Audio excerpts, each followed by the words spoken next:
We All right, love hip fam. hop. So I kind of want to get in now to the prison stuff. So, um, I know you were involved in a lot of the like early prison YouTube too. Like, a few years ago when it was like really coming up and it was like a Yeah. new scene and stuff like that. I know you were on lockdown 23-1. Do you want to kind of talk to us about like how all that got started for you and how you got into the prison scene? Man, honestly, so with the whole, I didn't get into that shit until like 6, 7. I was already out for like 6, 7 months out of prison before somebody approached me and was like, "Yo, I've been telling Josh about your story and shit like that." And Josh said he's heard from other people, blah, blah, blah, about you in the Department of Corrections, and he wants to tell you the story. So I went on lockdown at 23-1, and I told my story or whatever. And he asked me about 1090 Jake, and I ain't know who that was. You know what I mean? I'm fresh out of prison. I don't know who that is. And he said he's a white blood. And I was like, at where? Florida prison? He said he was at ACI. So meanwhile, I just EOS from ACI like 6 months ago. I'm only been out 6, 7 months.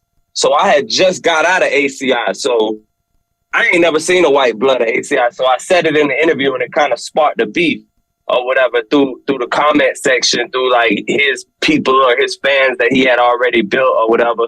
And then we ended up being cool after that, and we was So yeah, you were telling me about the 1090 Jake thing. You want to just like recap, like start like you heard he was a blood from ACI or whatever. So yeah, I went on 23-1, and like I said, Josh was asking me questions, about my bid and stuff like that. And then he asked me about the prison scene, basically. That's why he brought up 1090 Jake. He didn't bring it up in an ill manner. He brought it up basically because it was the prison scene and it was an upcoming scene, which I knew nothing about. You feel me? I didn't know nothing about YouTube really. So I was like, I had just EOS'd about 6, 7 months ago. And when I say EOS, I mean in the sentence that literally is a thing in prison. When you EOS in Florida, it means the end of your sentence, your EOS date or whatever. It's not his name. It's really, you feel me? It's a thing in Florida. So when I EOS was 6, 7 months ago, and there was no white bloods in Florida, so I said in an interview, it kind of sparked a little back and forth with the fans or whatever, and we ended up being cool or whatever. He hit me on the side. We ended up being cool or whatever. And then him and K-Frog got on some like snake shit. And they was like, "Oh, we're going to start exposing people because we're going to start shutting people's channels down and this, that, and the third." And they're like, "Oh, PNO, shut your channel down or we going to expose you." And you know me. I'm best. You can suck my dick. You ain't exposing nobody.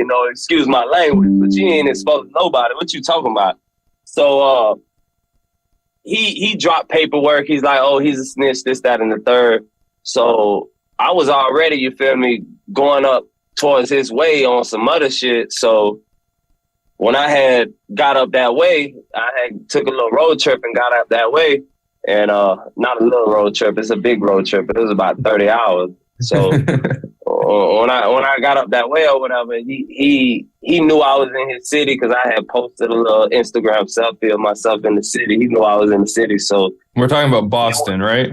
Yeah, Boston. Okay. I was in Southie, and he was like, he went live with like 500 people on it live. "Oh, tell him to pull up this, that, and the third." So I went live and told my chat to spam him with the Addy, and he fucked around and gave the Addy, and I just pulled up on him, and that was that.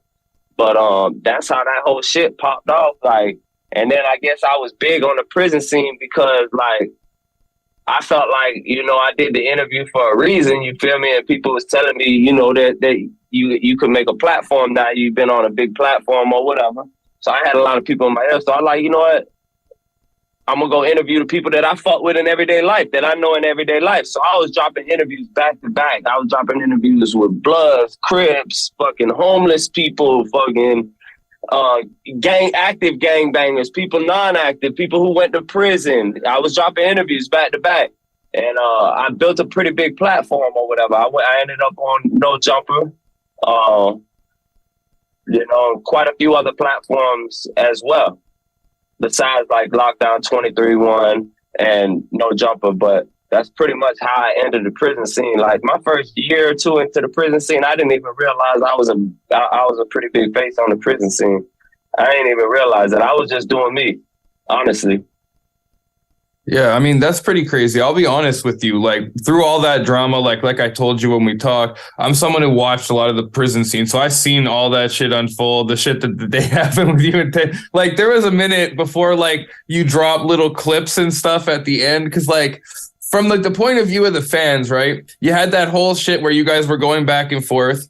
And then randomly that just stopped. And then he comes on live with like a bleeding head yelling after. And I'm not gonna lie, when I just saw that, because I was fake. I was antagonizing him. I was letting him know, like I was posting Instagram posts like "show your face now," and because I knew I spared him. Honestly, I got up off him. Honestly, let's be real about the situation. Blood was going everywhere, and I got up off him because people were outside. His baby mama was outside. People were all outside. So I was like, man, and you gotta understand, I'm 30 hours away in another state. You know.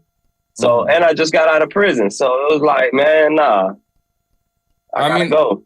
And I'll be honest too. I think it was Lockdown 23-1 had the best reaction where he was like on live or someone and someone was like, wasn't it supposed to be a fair one? And he's like, bro, there's no such thing as a fair one. What do you mean? Nobody invited me to a fair fight. Nobody said there was a damn ring, gloves, ain't none of that shit. Man, at that time, he was somebody who tried to snake me and then challenge me. So it was like, man, what you talking about? Like, ain't none of that. Yeah. He was just at that same live he was on with 500 people. He was on live. He had a blood get on the live. Dude had a bandana on. If you look on the clips on YouTube, dude had a bandana on. Dude's like, nah, he ain't coming out here. We gonna leave him slumped out here. Da, da, da, da. So what you think? You know what I mean? Like, and I had people with me at the same time, and the people that was with me wanted to jump him. And I was like, nah, man, don't jump him. Don't jump him. Don't do that. And they was like, well, at least, handle up. So I was like, all right, we came up here for a reason. I'm going to draw blood. So that was just that. But other than that, it wasn't really even no pressure. Like, I ain't even know Buddy like that. That was the first time I met Buddy, was when I beat him up. Yeah. Yeah, no, I remember what I mean? And it was before he had all this clout, so it wasn't like I did it for clout or anything like that. It was pressure. He knew that, and that's just what it was. But I don't promote that shit. I try to like not encourage that type of behavior. You feel me? Yeah. Because I feel like if I encourage that type of behavior, then it falls back on me. And at the end of the day, I'm still working on my behavior. You feel me? Yeah. So why would I encourage that same behavior to other people that I'm trying to change? Yeah. Well, I wanted to ask you, right? Like, so I know after that happened, like after some time, he dropped that footage against you.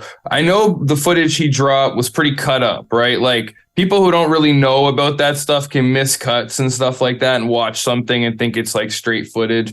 But like I do video editing, so I can see when something's been cut up a little bit, I know you told me you have like the full thing. Do you think like if you drop the full thing that it's going to really like change the view of it? Because I know when you cut something up, how much you can change what something sounds and looks like, I mean, people going to see what they want to see. You know what I mean? So I can't really change nobody's view. I could just give you the whole story. You know what I mean? I can't just sit back and let that happen and let him give a portion of the story like 15%. Mm-hmm. You know what I mean? I'm gonna give you the 100% story. So everything gonna be dropped, but it's 18 hours. Yeah. Like he said. He originally, when he made the post, he said I have 18 hours worth of footage, right? Mm-hmm. But his shit was only like 35 minutes long, cut and edited. So it's like this: if you got 18 hours, where the you feel me? But that'll be posted soon, and it'll be posted in segments, and it's more along the line. So people who are interested want to know everything that you can know everything. You know what I mean? Yeah. I'm an open book. It don't matter. I really don't care. Yeah. Like in real life, I do me. You know what I mean? The internet is something that I'm on for the simple fact I'm trying to encourage people not to do dumb shit to wind them back up in the Department of Corrections. You know what I mean? 'Cause we love hip hop.